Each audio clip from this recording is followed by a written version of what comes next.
সবচেয়ে বড় জানাজায় লাখো জনতার অংশগ্রহণে সম্পন্ন হলো ইনকিলাব মঞ্চের মুখপাত্র ও ২৪-এর গণ অভ্যুত্থানের অন্যতম নেতা শরীফ ওসমান হাদির জানাজা।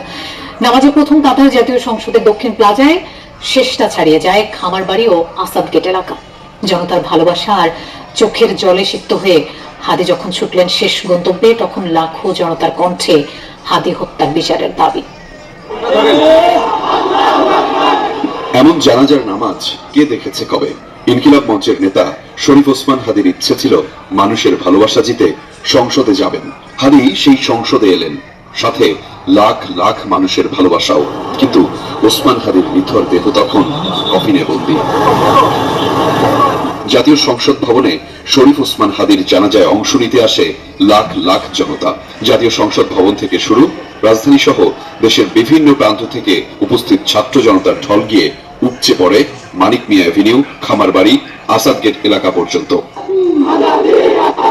স্লোগানে স্লোগানে প্রকম্পিত হতে থাকে, আমরা সবাই হাদি হব, যুগে যুগে লড়ে যাব, হাদি ভাইয়ের রক্ত বৃথা যেতে দেব না।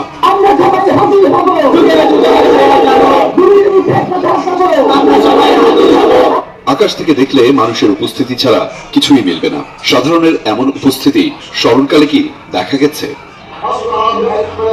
জানাজা শুরুর আগে জনতা একসাথে জোহরের নামাজ আদায় করেন, এমন দৃশ্য খুব কম সময়ই দেখা যায়। 2টা নাগাদ সংসদ ভবনের দক্ষিণ প্লাজায় এসে পৌঁছায় হাদির মরদেহ। লাখো ধ্বনি যেন একসাথে বরণ করে নেয় বিপ্লবী বীরকে।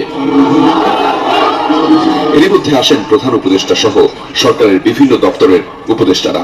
যোগ দেন বিএনপি, জামায়াতে ইসলামী ও এনসিপি সহ বিভিন্ন রাজনৈতিক দলের শীর্ষ নেতারা। চোখের পানি ধরে রাখতে পারেননি অনেকেই। হত্যাকারীদের ব্যাপারে রাষ্ট্রকে সর্বোচ্চ এফোর্ট নিতে হবে। তারা যেখানে থাকুক, সে ওভার দি ব্লু সিজ অথবা অন দি ব্ল্যাক মাউন্টেন, যেখানেই তারা থাকুক, তাদেরকে ধরে আনতে হবে, বিচার করতে হবে। আদর্শ, তার যে চেতনা, সেটা যেন এই দেশে, এদেশের বিভিন্ন প্রান্তে প্রান্তরে যেন যুগ যুগ ধরে, শতাব্দী পর শতাব্দী ধরে যেন টিকে থাকে, বেঁচে থাকে। যারা নির্বাচনকে বাধাগ্রস্ত করতে চায়, এদেশের গণতান্ত্রিক উত্তরণকে যারা বাধাগ্রস্ত করতে চায়, তাদেরকে আমরা সমুচিত জবাব দেব গণতান্ত্রিক উত্তরণের প্রক্রিয়াকে সহজতর করে। তাহলেই শহীদ ওসমান হাদির রক্তদানকে, আত্মত্যাগকে আমরা সম্মান জানাতে পারবো। শুরু হয় জানাজা। শৃঙ্খল নিশ্চুপ আবহে হাদির বড় ভাই জানাজার নামাজ পড়ান। অশ্রু সজল চোখে আল্লাহর দরবারে উপস্থিত জনতার ফরিয়াদ।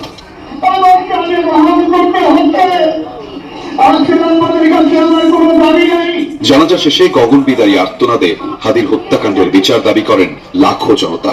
জানাজা শেষে শেষ ঠিকানার পথে রওনা করেন হাদি, সাথে সঙ্গী লাখো জনতা।